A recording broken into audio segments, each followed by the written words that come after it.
John Brown here with Explore Park City Living, and today we're going to be talking about the state of the market, Park City. This is the end of July 2025.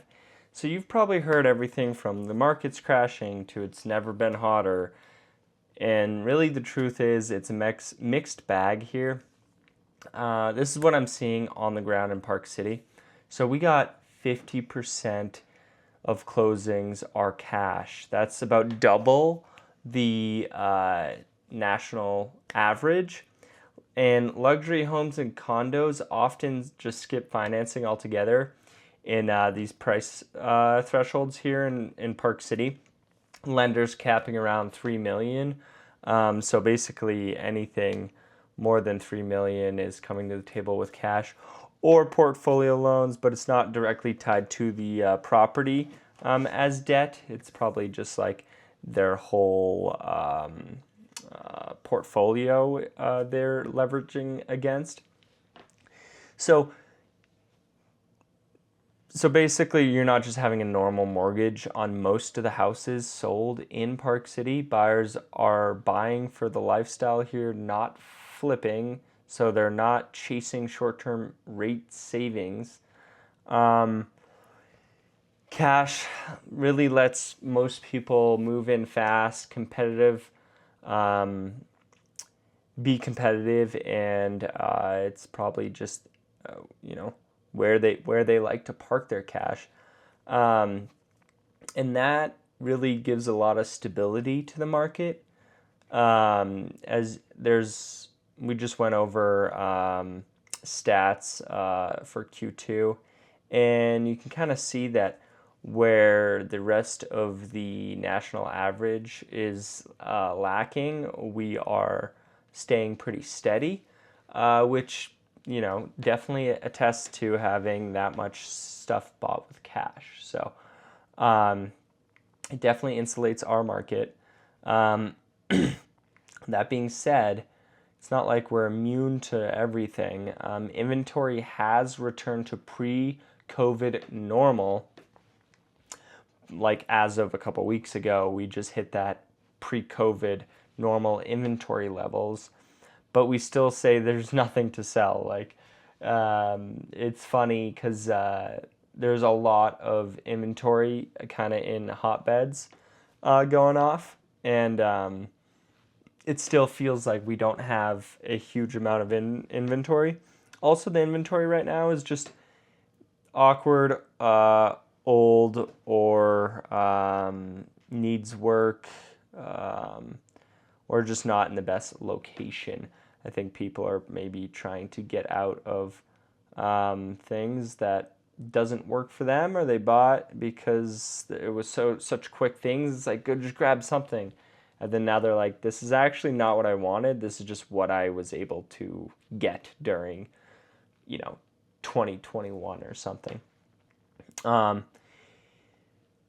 homeowners are locked into that sub 5% rate, and they're not eager to move unless big upgrade or lifestyle changes. I'm also seeing a lot of condos in certain areas, like Waldorf. There's a bunch of Silverados. There's Crestview. There's so many that I could get into, but we're also seeing a lot of pressure from rising insurance and HOA assessments. So people, maybe owning for a while, getting a big HOA assessment, or the HOA monthly is going up because we've seen insurance sometimes triple. And so you're kind of seeing all of that kind of work through the market. And it's kind of like, have you ever heard of a rolling recession? That's kind of like what people say we're in right now, where it's just like sector by sector. Also, it kind of is similar kind of pattern in inflation. Honestly, I mean, we're basically talking about inflation, where it kind of ripples throughout. It doesn't hit everything at once, but you'll see it pop over here and then pop up over here, and you're like, oh, I thought that was gone. It's sticky, but it's actually just like sectoral. That's kind of what we're seeing in the market right now. So there are, gaps of opportunity, but you kind of got to know where to look. Old Town has a bunch of older product that's softening right now because everyone wants that new Deer Valley product on Deer Valley East, where that's kind of shifting the demand towards Deer Valley East. Big headlines. I know Utah's in a headline for having being overbuilt. I think that's more like a St. George issue.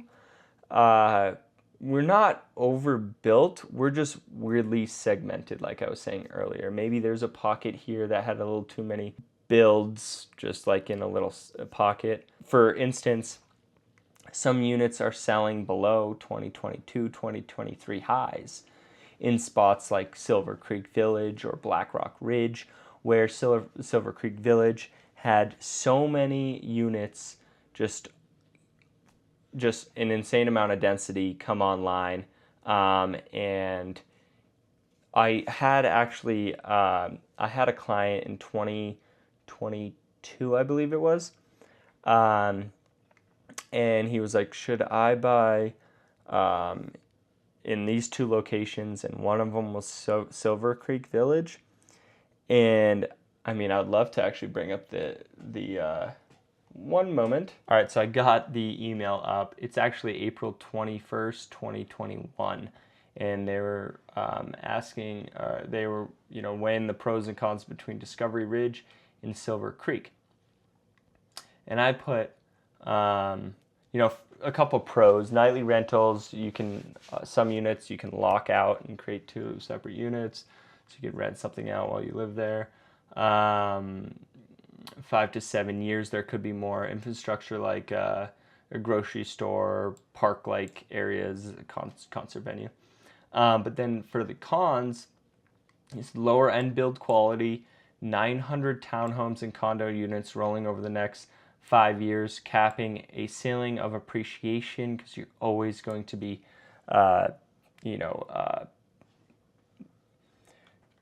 in competition against that new construction. And they're going to offer everything like what the builders are offering now. They're offering everything just to keep that purchase price higher. So they're going to give good rates, good, credits, et cetera, et cetera. So the builders have a lot more tools in their tool belt, right? Because they're building 900 townhomes. So they have huge debt packages, and they can really work the numbers debt-wise to give off those incentives of lower rates, and they'll package them up and sell them later before rates come down, so no one would actually buy them. But yeah, so there's a ceiling of appreciation cap, right? Because there's just so much inventory over there, competition against newer products and resale, and basically supply-demand rules. And then living in construction, 3 levels, so they're very vertical living, urban living, not what draws a lot of attraction to Park City. And just the location of it, right? The kind of the demand there is it's a cheaper product and you can nightly rent it. So there's a lot of speculation around that, right? Because they're below $1 million, new, and you can nightly rent. So the people that want a bit of Park City but can't really afford it, they'll go buy over there. And then 2 years later, when they're like, uh-oh, I can't afford to keep this, I'm going to put it on the market. That's what we're having right now. So prices are still low over there. People are losing money from, during COVID, which is really hard to do in Park City. So that's kind of an example of Silver Creek Village.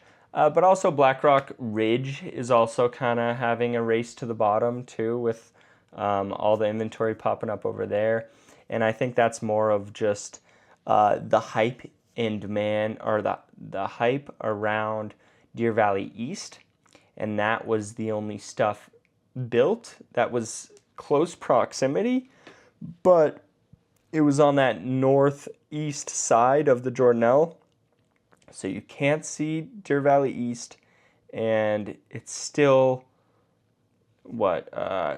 10-ish minutes from Deer Valley East.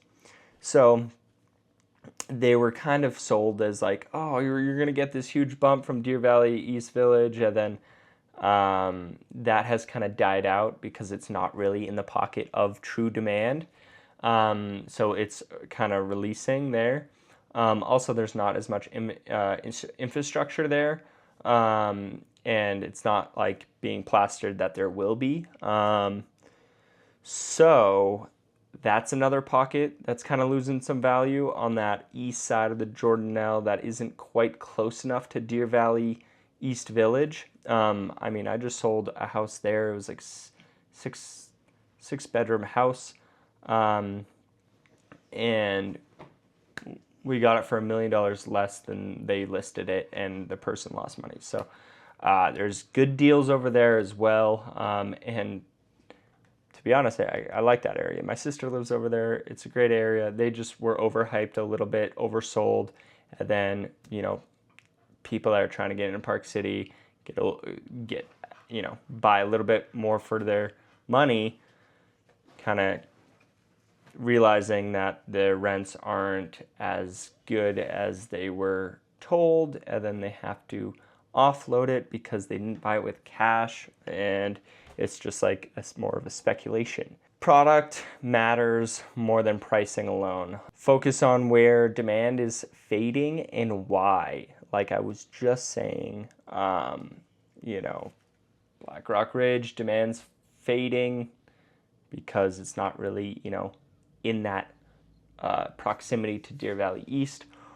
So, and it was oversold. So, developers are offering incentives or flexible contracts, and they're not slashing prices. So, if you are going new construction route, there are good deals there, but you want to hold for the long term because your purchase price is going to be high, and if you want to exit within a relatively short time, then you might be upside down, right? The deal with new construction is getting a good rate and potentially upgrades or credits that they give you. So it's really in the financing that you can get a good deal with new home builders right now. But again, it's not a short-term play. That's going to be, okay, you're locking in a good rate. So if you're buying with cash, you're not there. And so that's why we're seeing more of a build-up there in inventory, because people that buy with cash, they're not going to buy a new construction that the value is actually in the financing. So real estate is becoming hyper-local again. Even within a place like Park City, which is just more of a healthy market, where you'll see, good deals pop up, but it's not like the whole market's coming down or going up. It's just, like I was saying, that rolling recession kind of vibe, where it's just like little pockets are either having trouble for some reason. So if you're trying to figure out if this is a buying opportunity in 2025 or just a confusing moment, you're not alone. The numbers are murky, and if you know where to look, there is real opportunity. That's why having a real estate professional on your side, like me, navigating through all of this is a huge plus. So if you're interested, trying to make sense of the market of Park City, whether you're buying, selling, shoot me a text, 801-837-4445, or hit the links in the description. I'll help navigate this market with you and figure out what's best for your own situation. And if you want to comment about going deeper into something, then I'll make another video about it. So see you guys.